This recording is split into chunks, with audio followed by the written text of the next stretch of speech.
le nom de Maëlys de Haraouro la hante. Ce lundi 13 février, Le Parisien et RTL ont publié des interviews exclusives de Gaëlle Bardos, la juge qui a instruit le dossier sur l'enlèvement et l'assassinat de la petite fille, à l'été 2017 en Isère.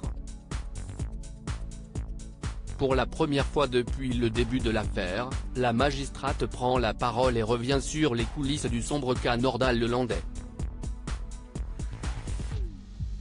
Il est aussi question de l'affaire Arthur Noyer, caporal de 23 ans également tué par l'ex-maître chien en 2017.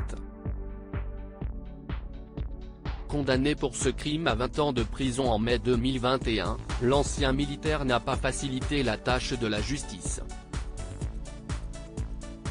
On s'est bien gardé de tomber dans cette hystérie de vouloir lui mettre tous les crimes de la terre sur le dos parce qu'il s'appelle Nordal-Lelandais, souligne ainsi Gaëlle Bardos dans le quotidien.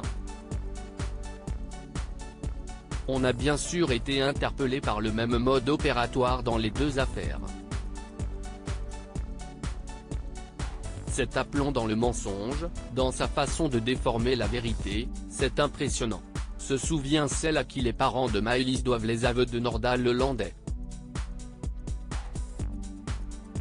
Si est en effet grâce à une preuve irréfutable, une minuscule goutte de sang dans le coffre de la voiture du meurtrier, que celui-ci a fini par admettre son terrible crime, le 14 février 2018. Comment Nordal-Lelandais a fini par avouer le meurtre de Maëlys dans Le Parisien, Gaëlle Bardos détaille le déroulé de l'enquête et comment ses collègues policiers et elle ont réussi à mettre la main sur cette preuve incontestable.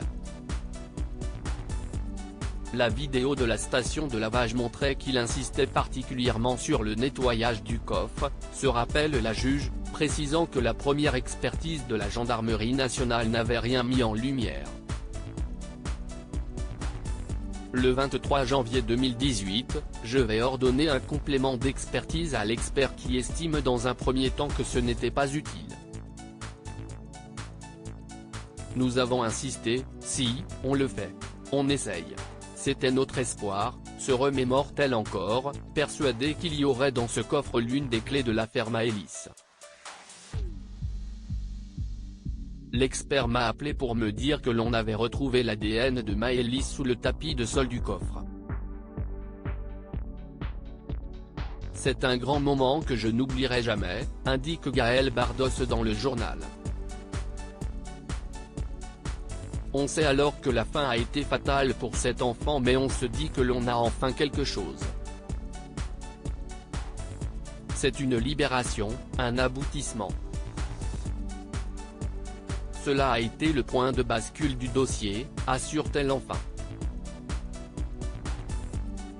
Crédit photo, Dr.